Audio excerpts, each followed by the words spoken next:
Body of the girl जिसके मुंह में खून था, शरीर में कोई कपड़ा नहीं था, पैर दोनों राइट एंगल में मिला गया, एक पाँव बेड के इस तरफ, एक पाँव बेड के इस तरफ मिला गया, चश्मे को कूटा गया जिसके वजह से आंखों से खून निकल गया, ला दबाकर मारा गया। इंडिया के कोलकाता शहर में 9 अगस्त 2024 की सुबह एक ऐसी खबर सामने आती है जो पूरे देश को हिलाकर रख देती है।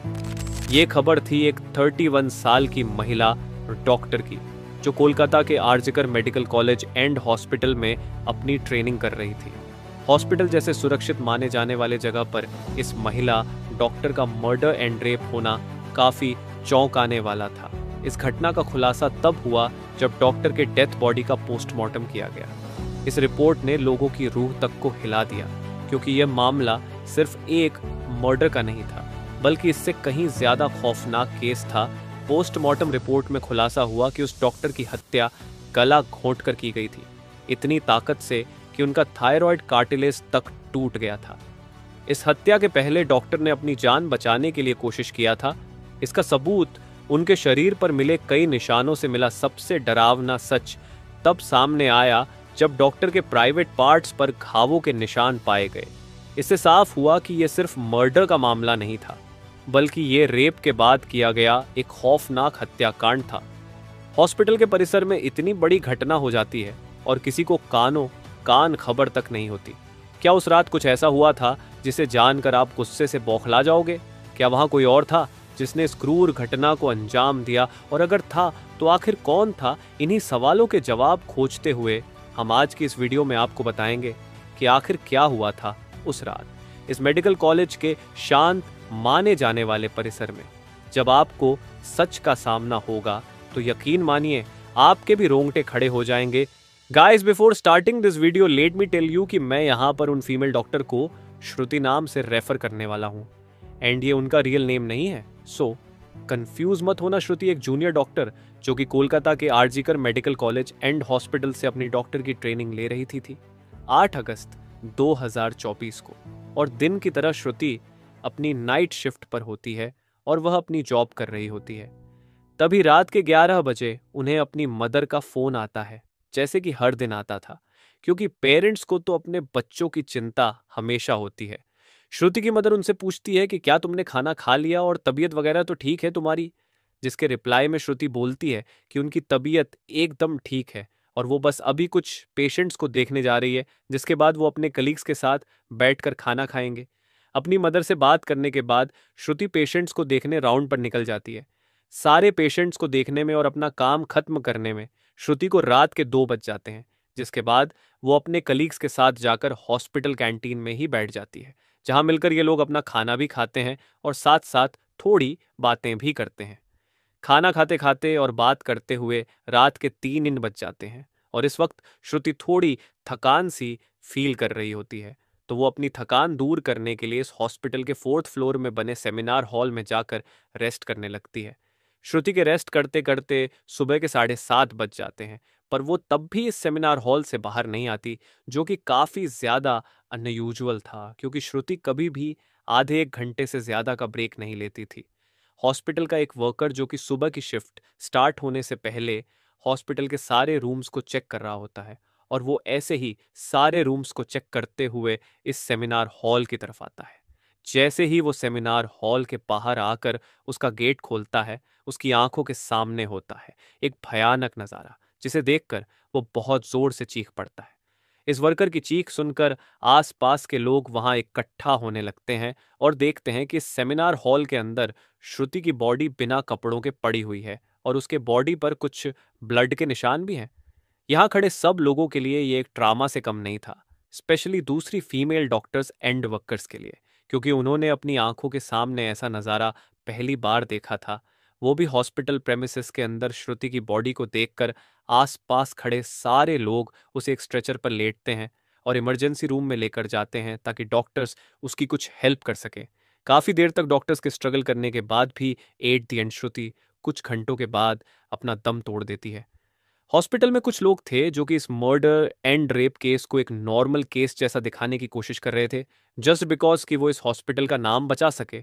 बट जब पोस्टमार्टम रिपोर्ट्स आती हैं तो सब दूध का दूध और पानी का पानी हो जाता है। इन रिपोर्ट से साफ साफ पता चल जाता है कि श्रुति के साथ किसी ने जबरदस्ती गलत हरकत करने की कोशिश करी, और जब वो इस इंसान से अपने आप को बचाने लगी 12 बजे के आसपास, जब सभी लोग अपनी थकान मिटाने के लिए सोने की तैयारी कर रहे थे, डॉक्टर अपने 2 जूनियर सहयोगियों के साथ बैठकर हंसी मजाक के बीच खाना खाया। खाना खाने के बाद उन्होंने कहा कि वे काफी थकी हुई हैं और अब सोने के लिए चौथी मंजिल जिल पर स्थित सेमिनार हॉल में जा रही है। किसी ने सोचा भी नहीं था कि वह आखिरी बार होगा जब वह किसी के साथ मुस्कुराते हुए देखी गई। 9 अगस्त की सुबह जब उसके पिता को वह भयानक फोन कॉल आया तो उन्होंने इस बात की जानकारी अपनी पत्नी को दी और दोनों ही घबराए हुए अस्पताल की ओर भागे। और जब वे अस्पताल पहुंचे तो वहां का दृश्य किसी नाइटमेयर से कम नहीं था। अस्पताल के गलियारों में अफरा तफरी का माहौल था। डॉक्टर का शरीर अर्धनग्न अवस्था में खून से लथपथ और जख्मों से भरा पड़ा था। डॉक्टर के शरीर पर जगह जगह चोट के निशान पाए गए और उनकी गर्दन की हड्डी टूटी हुई थी। आंखों, मुंह और निजी अंगों से खून बह रहा था। ये कोई साधारण मौत नहीं थी, बल्कि बर्बरता की सारी हदें पार की जा चुकी थी। बेटी की हालत को देखकर पिता और मां दोनों टूट जाते हैं और अब कहने सुनने को कोई शब्द ही नहीं बचता। इस भयानक घटना की खबर ने पूरे अस्पताल के सभी डॉक्टरों, नर्सों और कर्मचारियों को हिलाकर रख दिया। जैसे ही यह खबर अस्पताल से बाहर निकली तो सोशल मीडिया पर आग की तरह फैलने लगी और पूरे शहर में गुस्से की लहर दौड़ गई। अस्पताल के बाहर लोगों का जमावड़ा होना शुरू हो गया। डॉक्टरों और नर्सों ने धरना प्रदर्शन शुरू कर दिया। लोगों की बस एक ही मांग थी, न्याय दोषियों को सख्त से सख्त सजा देना। बढ़ते दबाव के चलते इस मामले की जांच बहुत तेजी से शुरू हुई। जांच अधिकारियों ने मामले की जांच शुरू की, लेकिन शुरुआत में अस्पताल प्रशासन ने इसे एक हत्या के रूप में पेश करने की कोशिश की थी। हालांकि घटनास्थल की स्थिति महिला डॉक्टर के शरीर पर गहरे घाव और उसकी टूटी हुई गर्दन की हड्डी, यह सभी संकेत देते थे कि यह मामला साधारण तो बिल्कुल भी नहीं है, जो कि पोस्टमार्टम की रिपोर्ट ने साबित कर ही दिया था। जैसे जैसे मामला आगे बढ़ा, राजनीतिक नेताओं और सामाजिक संगठनों ने भी इस मामले पर दुख जताया। यह घटना केवल एक परिवार का दर्द नहीं, बल्कि पूरे समाज का सवाल बन गई थी। ममता बनर्जी की सरकार भी इस मामले को लेकर दबाव में आ गई थी। खैर, जांच के दौरान सेमिनार हॉल के पास के सीसीटीवी फुटेज खंगाले गए। इसमें कुछ संदिग्ध गतिविधियां देखी गई। जांच के दौरान संजय राय नामक एक व्यक्ति सामने आया जो पुलिस कल्याण बोर्ड में सहायक के रूप में कार्य करता था। वह अक्सर अस्पताल में आता जाता था और उसे संदेह की निगाहों से अब देखा जाने लगा। उसी जांच के दौरान पुलिस को सेमिनार हॉल के पास एक ब्लूटूथ डिवाइस मिला। पुलिस ने जब उसका ब्लूटूथ डिवाइस चेक किया, जो कि बुरी हालत में टूटा हुआ था, यह डिवाइस संजय राय का निकला। फिर उसे तुरंत हिरासत में लिया गया। अब संजय राय का इतिहास और उसकी गतिविधियां किसी से छिपी नहीं हुई थी। उसने कई शादियां की थीं और हर बार जब उसका मन भर जाता था तो अपनी पत्नी को छोड़ देता था। उसकी एक पत्नी की संदिग्ध परिस्थितियों में मौत भी हुई थी, लेकिन उस समय किसी ने इसकी शिकायत नहीं की थी और वह खुद को एक पुलिस वाला बताता था। जांच के दौरान पुलिस को कई चुनौतियों का सामना करना पड़ा। संजय राय की गिरफ्तारी के बाद उसने पहले तो किसी भी अपराध को स्वीकार नहीं किया, लेकिन बाद में जब उसे कड़ी पूछताछ का सामना करना पड़ा तो उसने अपने अपराधों को कबूल कर लिया। 8 अगस्त की रात संजय राय ने शराब के नशे में धुत होकर उस महिला डॉक्टर पर हमला किया। उसने पहले उसे बुरी तरीके से मारा, फिर उसके साथ दुष्कर्म किया और अंत में उसकी जीवन लीला समाप्त कर दी। उसके शरीर पर जगह जगह गहरे घाव के निशान पाए गए, जो इस बात का सबूत थे कि उसने कितनी क्रूरता के साथ महिला डॉक्टर पर हमला किया था। पुलिस ने उसके मोबाइल को भी जब्त किया और उसमें कई आपत्तिजनक वीडियो भी पाए गए, जो उसके अपराधी होने के और भी पुख्ता सबूत थे।